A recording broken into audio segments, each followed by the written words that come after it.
Fantastic. Thank you so much. Thank you so much for allowing Juniper the opportunity to also talk about what's going on in the industry, at least from our perspective. Yes, my name is Miankodila Lunama Jean-François, senior sales engineer for Juniper Networks. And of course, we'll talk about the AI native networking for modern networks. For anybody who knows Juniper, I guess even those who don't know Juniper, you may be wondering, okay, why Juniper? Why now? I think typically we know Juniper Networks in many other parts of the infrastructure, traditionally the core, the routing, but today a heavy footprint into the enterprise network as well, and leveraging of that specifically with the artificial intelligence. So to start, we believe that every connection counts. For anybody and everybody connected to the infrastructure, they deserve a great experience. If we put some perspective into this, easily when there are some issues in the infrastructure, if we look at the example here with Amazon, an hour of outage could easily cost them around $35 million lost in revenue. And to that, we might add that you may not be able to purchase gifts for your children, for example, and we know how that can get easily out of hand at home, for example.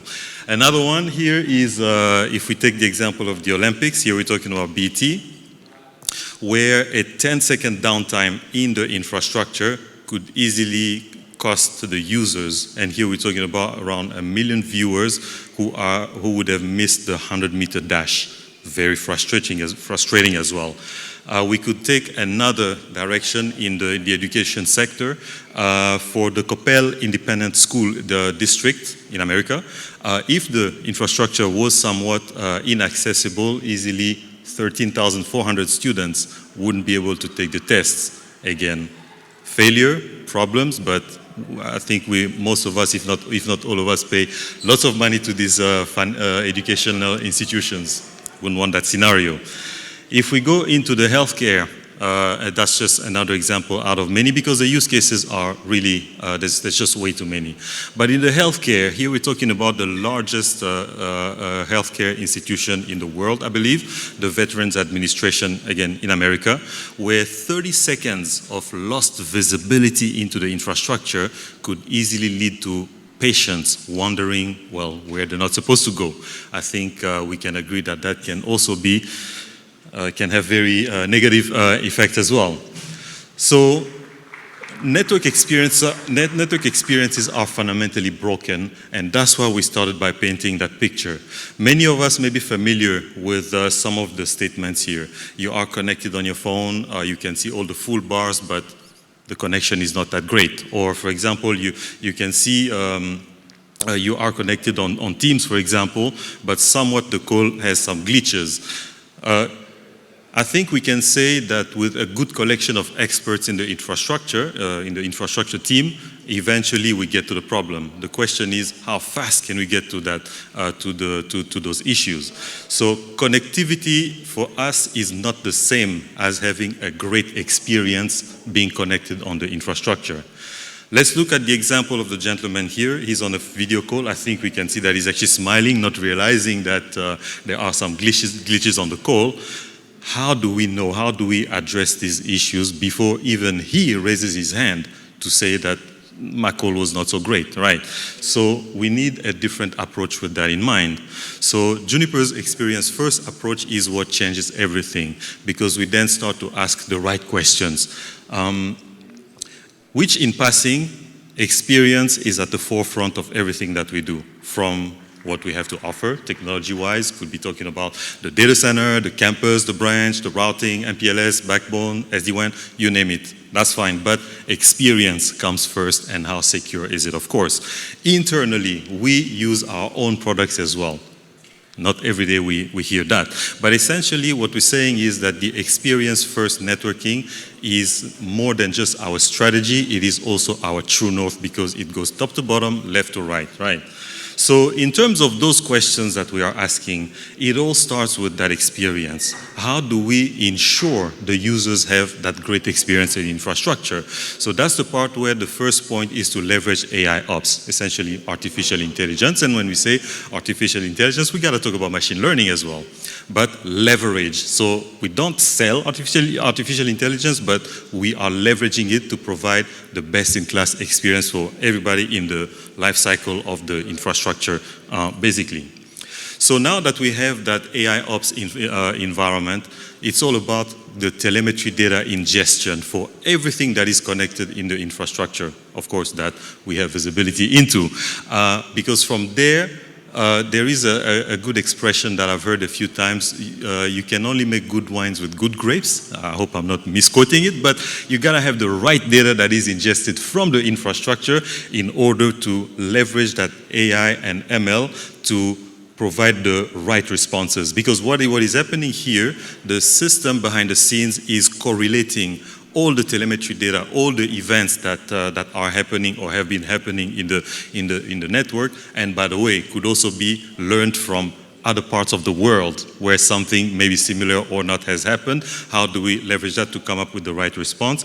And all this is through a common cloud. So that AI native networking platform is real. It is real. We have it available today and expanding it further and further as we go. So it has to be the right secure infrastructure. And with that is the expansion we're talking about when we are looking at leveraging that same AI native networking platform for the campus and the branch, right? Users, Wi-Fi, switches, SD-WAN, and so on and so forth. In the data center as well, you have, whether it's a regular data center, next generation, but regular, or it's the AI data center as well. Still, we are able to leverage the same common cloud with AI ops, and the same thing is true in the WAN infrastructure as well, where it is automated. All that is doing for us is providing that ecosystem for clients with their devices trying to access some applications that may be in the private cloud, in the public cloud, but we are able to measure and assure the experience for them. If we expand further in the portfolio, and without dwelling too much into this, but yes, we can see here it goes from the wireless, wired, and so on and so forth, right? So, just to add a bit of perspective here, what the cloud entails basically, today our cloud is microservices based, and that's more or less how much it would take for many out there to reach where we are. And yes, the deployment of such cloud is growing as well, but it's almost like now comparing a child who was born 9 years ago, has been learning everywhere they've been going, and another child who was born, for example, 2 years ago, which has only learned so much, basically, right? Just to draw some parallel. But what that cloud entails essentially, the right secure infrastructure, is one AI native networking platform that provides visibility and leverage, of course, AI ops for the security element of the infrastructure, the wireless LAN infrastructure, the wired, the SD-WAN, even the NAC component of it has been, well, we call it mystified. We go into the routing assurance, same thing, and naturally the data center as well. Now, for you as an end customer, all you have to really worry about is the screen on the left, where you have the dashboard, where you are able to see the many things. But behind the scenes, Juniper Networks is taking care of a very, very complex cloud infrastructure, where we actually make changes twice in a month, every second Wednesday, and no customer, no user out there feels the pain. In other words, that something has gone wrong. The cloud doesn't die. It is hosted in the major hyperscaler infrastructures. If one was to die, which we don't foresee that happening, but one dies, the other two are, for example, able to take the load. If we were to lose one POP for one cloud, the other ones are able to take the load as well. So that's the architecture, and we believe that it matters as well. So, from the wireless LAN infrastructure to provide the reliable connectivity for anybody in that infrastructure, to expand to having a wireless LAN infrastructure that self-optimizes, to the wired infrastructure where we are able to detect, the system is able to detect even the type of failures that any expert would eventually find, but the question is how fast. Like a bad cable between a switch and a router, the system is able to detect that. As an expert, we probably think first there must be a loop in the network, or somebody made a configuration and broke something, yet it's just a cable that is faulty, for example. The system is able to detect those things. We go into the indoor location services to make the wireless LAN solution more engaging. You are able to engage with your users instead of just connectivity. And of course, with the secure branch access, whether it's session-based or tunnel-based, that's the SD-WAN basically, we've got you covered. Another perspective here, we have Bob on a video call who's having a call but doesn't know where, or he doesn't even know that he's having a bad experience. The system is able to, again, correlate the events and all the telemetry data that has been gathered to be able to determine where the problem is and advise how to fix it as well. In some cases, correct it for you as well on your behalf, right? So here we can see some of the reasons why this all started with the acquisition of a company called Mist System, for anybody familiar with it. But fast forward a good few years later, we've had more and more and more and more customers join the bandwagon, basically. As much as there has been the fear of the cloud that still persists as well, but this solution for the modern network is becoming more and more and more prevalent. One has to do with the level of visibility that we provide, the AI-driven operations and support that the system provides. I like to call that the equivalent of 1,000 experts virtually in the cloud. It is microservices based because it doesn't die, and it scales amazingly. And of course, we provide digital engagement for the users. What that has done for us, it has made us leader of all leaders in the Gartner Magic Quadrant for the past 3 years consecutively, and overall leader in the quadrant for 4 years. Furthermore, Juniper Networks is the only networking vendor who's a leader in both wired and wireless LAN infrastructure and indoor location services. I think that speaks volume. And if we branch into the data center as well, it's all about the assurance of the DC. Whether it is not traditional, but traditional data center or the AI data center, when we start to talk about GPU to GPU communication, we've got you covered on that as well, because we are talking about the intent-based networking system that is able to take you from the planning phase, the design and the planning offline, to the configuration and the deployment from a day one perspective, and of course the operation and MACDs making changes to the infrastructure as it evolves. So that provides reliability. In other words, the deployment of a data center has quickly dropped down from what could have been days, if not weeks, maybe months, to now hours, if not maybe days. And of course, great experience in terms of ROI proven. One of the best things about this data center solution is that it is multi-vendor. In other words, you have the intent-based networking system that provides you with the automation, orchestration, management, you name it. And from the actual devices in the data center, you can choose pretty much the vendors that you want to use. You could have Juniper Networks as your spines. You could have, for example, Arista as your leaf switches, or which other name can I choose? Cisco as your border leaf, and so on and so forth. So it is multi-vendor, and it is based on abstraction. You provide your intent, and the system is going to push the configuration to the relevant vendor in their own language, right? Then, of course, security, very important. Who has access to what, and how do we prevent threat propagation from one end to the other? And essentially, leveraging the AI Ops again, API integration with the AI native networking platform, the system is able to provide the level of visibility never ever thought about. So in put simply, what we're talking about, the intent, you know what you want your data center to be like. You know that rack 1 to rack 3, you'd like to have the virtualized environment. Rack 4 and 5, you'd like to have the bare metal. Rack 6 and 7, you'd like to have the routers and the firewall and the likes. Literally, you take that intent, configuration in the intent-based system, and it is going to push the configuration on the data center. From there, it starts to collect telemetry data again. What it does in addition is now to constantly validate. Okay, This was the last good node set of the data center. Has there been any variation? If there has been variation, it raises the flag, notifies, and from there accept the changes or not. And that is basically a closed loop validation for that data center. Last but not least is the most scalable WAN infrastructure, where here the big leverage is the traditional history of Juniper in terms of routing. I think for anybody who knows Juniper, we can acknowledge that routing has been the core of the business, and it's even better when customers are the one who are providing the testimonies of what they are able to achieve with the solution.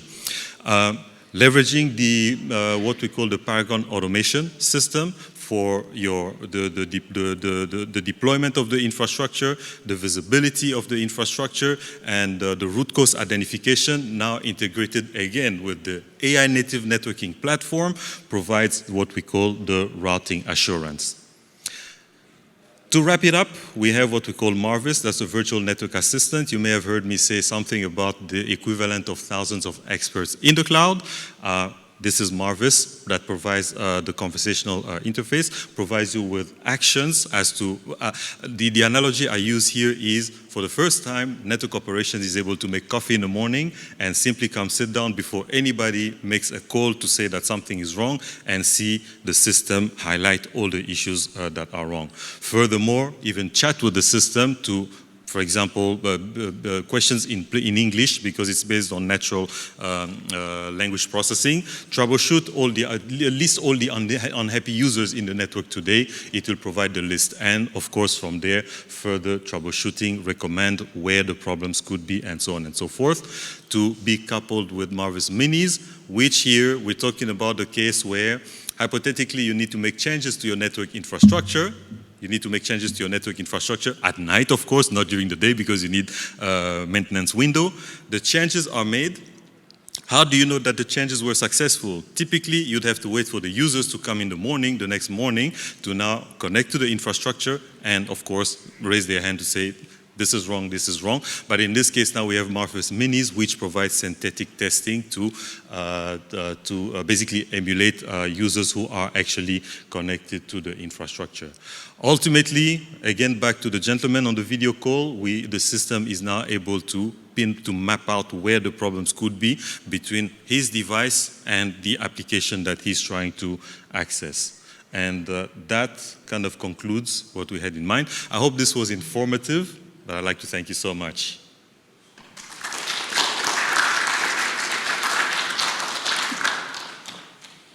Do we have any question for the gentleman?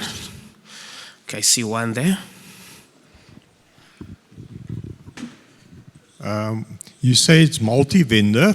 So where do you get the data from? Is it SNMP, or do you have special agents sitting in the network, or do you take NetFlow data extra or stuff? What do you use for inputs? Very good. So the first part has to do with the abstraction of the form factor and the devices, and the fact that we are dealing with open standard-based protocols. In other words, nothing is proprietary.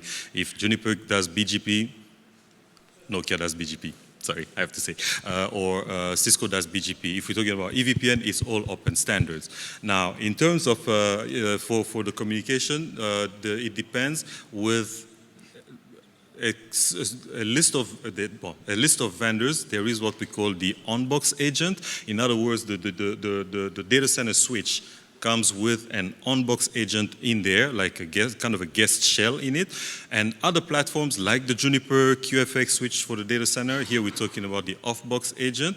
In other words, you account for the agent with, it's about 300 megabytes on the actual intent-based networking system server, the resources, and from there it acts as a proxy on behalf of the switch for the telemetry data that is basically gathered from the devices that are deployed.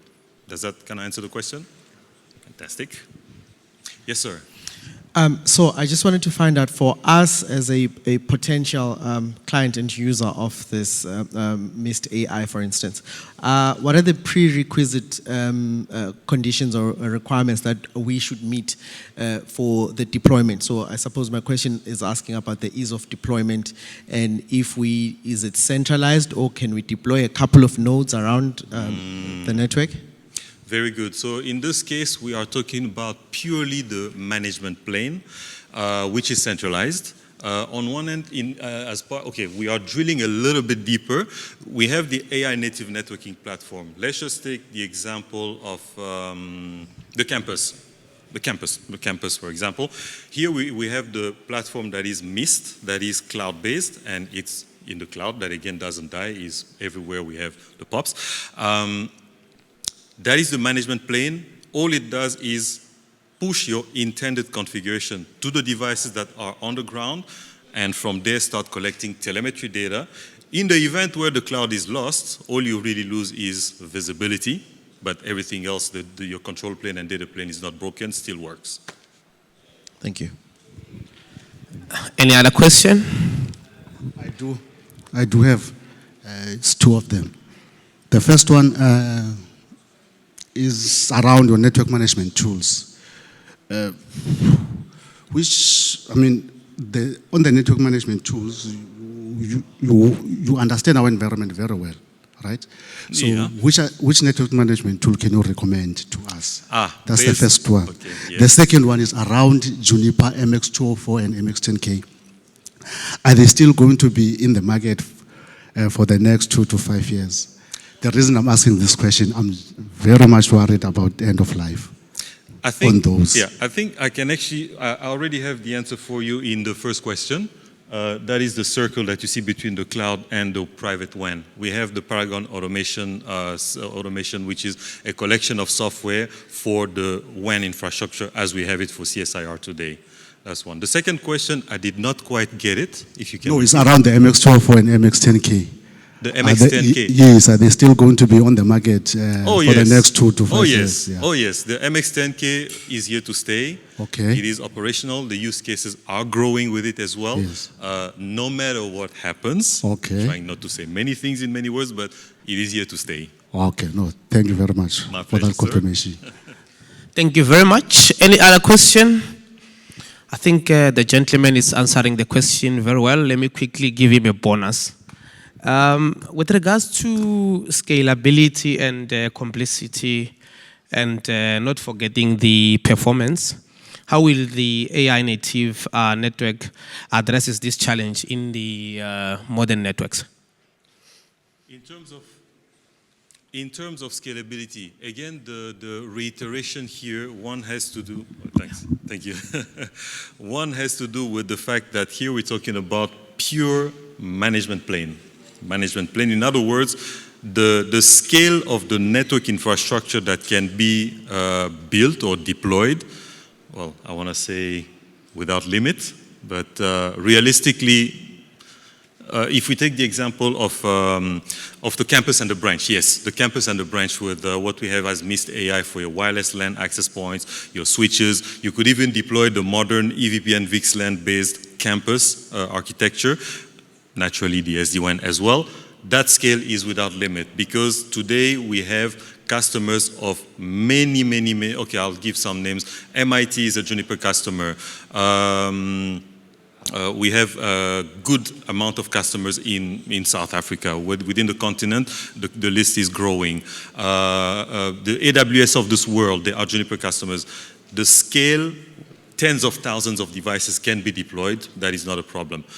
However, in terms of the data center, for example, if I can go there, you have the intent-based networking system that can deploy up to 128, I think, 128 leaf switches in your data center. That's one. You are able to also deploy that intent-based networking system in high availability. In other words, you have the Ansible node and the worker nodes, like you can have a good amount of them, all of them orchestrated in a way. So basically, there's no limit in terms of scalability, and it does not hamper into the growth of the infrastructure. Thank you very much. Thank you very much. Anyone with a question? Ladies and gentlemen, much appreciation. Franco, you can have a seat. Thank you so much, everybody.